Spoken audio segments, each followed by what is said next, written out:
Mais malheureusement, ça ne s'est pas passé comme prévu. Le mandataire d'Aïb Dafé qui s'est prononcé sur RFI selon le journal.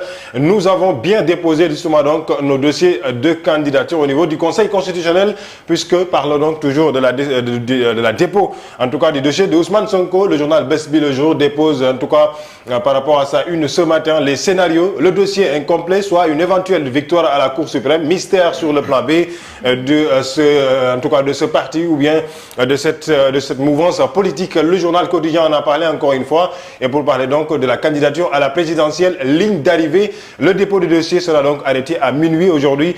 La grande équation, Birahim Touré, ce qui fait parler depuis hier, c'est justement Ousmane Sonko qui a déposé sa candidature, là où beaucoup de personnes ne s'attendaient pas d'ailleurs.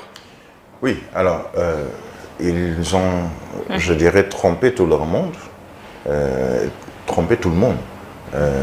Mais on s'y attendait aussi, puisque c'était annoncé qu'ils avaient déposé au niveau du Conseil constitutionnel. Maintenant, la grande interrogation, un peu ce que se pose comme question Bosby Le Jour et d'autres quotidiens, c'est ce dossier qui pourrait être incomplet, ou est-ce qu'il y a une possibilité, malgré le fait qu'il y ait 2 pièces qui vont manquer dans ce dossier. Quand je dis 2 pièces, il y a d'abord la fiche qui montre que le candidat Ousmane Sonko a déposé au niveau de la Caisse de dépôt et de consignation. Et il y a également la fiche, ou les fiches de parrainage, le dossier de parrainage, puisqu'on nous annonce aussi que dans ce deuxième dossier, celui du parrainage, c'est le parrainage des députés, donc parlementaires, qui a été déposé.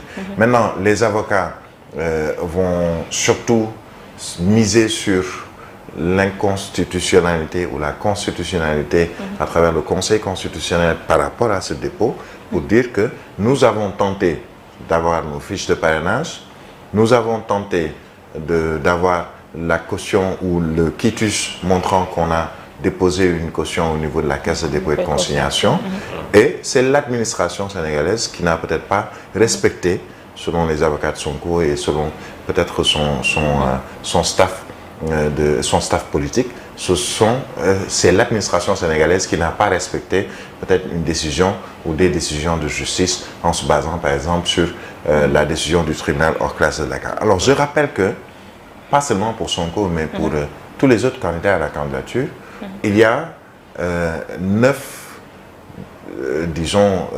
points ou 9 éléments plutôt qu'il faut dans un dossier de candidature déposé au Conseil constitutionnel.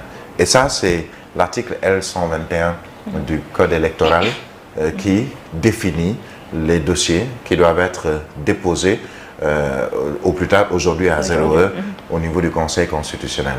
Peut-être très rapidement les rappeler. Il y a la déclaration de candidature qui doit être donc accompagnée d'un certificat de nationalité ou une photocopie légalisée de la carte d'identité biométrique CEDEAO, carte d'électeur. Et sur ce point, par exemple, on dira non, Ousmane Sonko a été radié des listes électorales, donc il ne doit pas pouvoir voter, il n'est pas électeur. Ça, c'est également une bataille que va mener l'avocat ou que vont mener les avocats d'Ousmane Sonko face au Conseil constitutionnel. Il y a un extrait donc de l'acte de naissance datant de moins de 6 mois, le bulletin numéro 3 du casier judiciaire, donc un bulletin du casier judiciaire qui date de moins de 3 mois. Il y a une attestation par laquelle un parti politique légalement constitué, une coalition de partis politiques légalement constitués ou une entité regroupant les personnes indépendantes a investi l'intéressé en qualité de candidat. Il y a la liste des électeurs et en parrainer le candidat. Donc, dans ce parrainage-là, il y a soit le parrainage citoyen, celui des parlementaires ou celui des élus locaux.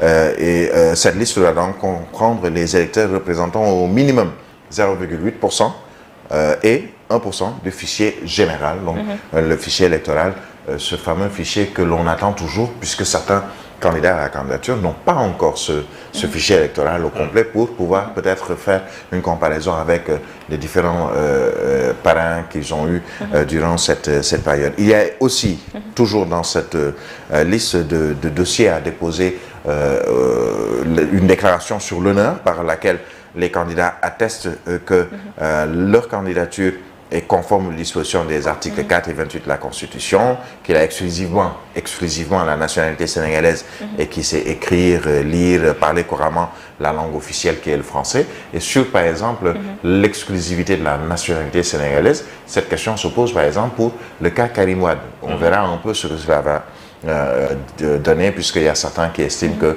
Maître Moussa Diop l'avait dit. J'ai vu une autre, je pense, ancienne députée, Madame Thiam, en parler aussi dans un journal pour dire que non, Karim Wade a la double nationalité, alors que dans le dossier, il faut l'exclusivité d'une seule nationalité. Est-ce qu'il a la nationalité française en plus de la nationalité sénégalaise? Est-ce qu'il a opté pour la nationalité sénégalaise? Ça, peut-être les membres du Parti démocratique sénégalais peuvent le dire. En tout cas, ce qui est sûr, c'est que lui, il a déposé et il a également suivi, comme Khalifa Ababacar Sall ou Amadou Ba, ce qu'on appelle le parrainage parlementaire.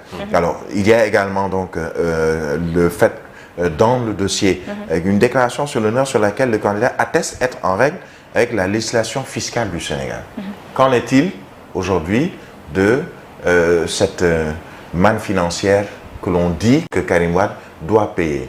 Est-ce que c'est inclus? Est-ce que non, il n'y a pas, cette amende ne sera pas un frein par rapport à sa candidature ou à la candidature d'autres personnes, puisque peut-être d'autres ont eu à payer des amendes, entre autres? C'est une interrogation, puisqu'aujourd'hui, on se demande, par exemple, pour le cas Ousmane Sonko, il y avait une condamnation et il devait payer, je pense, 600 000 francs CFA ou un peu moins par rapport à l'affaire Mame Mbaye Niang, qui est devant la Cour suprême. Il y a également, concernant l'affaire Adji Sarr, autant d'interrogations, mais ceux qui peuvent répondre à toutes ces différentes questions concernant, par exemple, le candidat Ousmane Sonko ou le candidat Karim Wade, ce sont les avocats, ce sont les hommes politiques qui sont derrière ces différents candidats. Alors, il y a une quittance, donc, qui confirme une attestation signée par le directeur général de la Caisse de dépôt et de consignation pour ces 30 millions de francs CFA en guise de caution pour la présidentielle. On se rend compte que, d'après une liste hier, sur les 260 personnes qui se sont déclarées dès le premier jour pour être candidats à la candidature, finalement, 70 et un peu plus ont effectivement déposé leur caution au niveau de la Caisse de dépôt et de consignation, et 30 et quelques, pour le moment en tout cas jusqu'à hier soir, se sont rendus au niveau du Conseil constitutionnel. Et tout ceci, on verra ce soir à 0h à la clôture, et dans 2 jours, quand il y aura ce tirage au sort pour voir qui effectivement a déposé au niveau du Conseil constitutionnel. Mais ce qui est sûr, c'est qu'il y a des heures d'attente, on verra. Et comme le dit un journal, le principal souci pour tous les candidats à la candidature, je pense que c'est Réumi qui le dit, c'est l'angoisse d'un rejet. Certains étaient là en 2019 pour tenter une candidature pour la présidentielle de 2019, mais ont vu leur dossier rejeté par le Conseil constitutionnel, qui pour une histoire de doublon, qui pour une pièce manquante dans leur dossier déposé au niveau du Conseil constitutionnel, entre autres. On se souvient de Bougane Gueye Dany qui a été écarté, El Hadji Malick Gakou qui a été écarté, d'autres qui ont été écartés, et finalement on s'est trouvé avec 5 candidats en 2019. Quel sera le nombre de candidats en 2024? On le verra, on le saura peut-être dès le début janvier 2024, si on suit un peu le chronogramme établi par la direction ou le ministère de l'Intérieur en charge de l'organisation des élections, le Conseil constitutionnel. Surtout, c'est ce Conseil constitutionnel aujourd'hui qui sera épié, qui sera dans le viseur de pratiquement tous les hommes politiques et même des journalistes pour savoir qui finalement va participer à la présidentielle de 2024. Mais il n'y a pas que Ousmane Sonko, Birahim et Khalifa Sall qui ont opté le parrainage parlementaire. Il y a également Bougane Gueye Dany.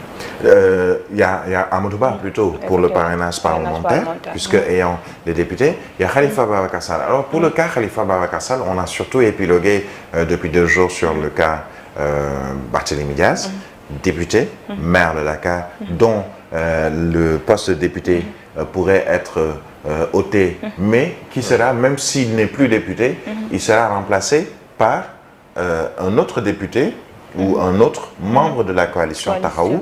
On annonce même Madiop Biteye, je pense.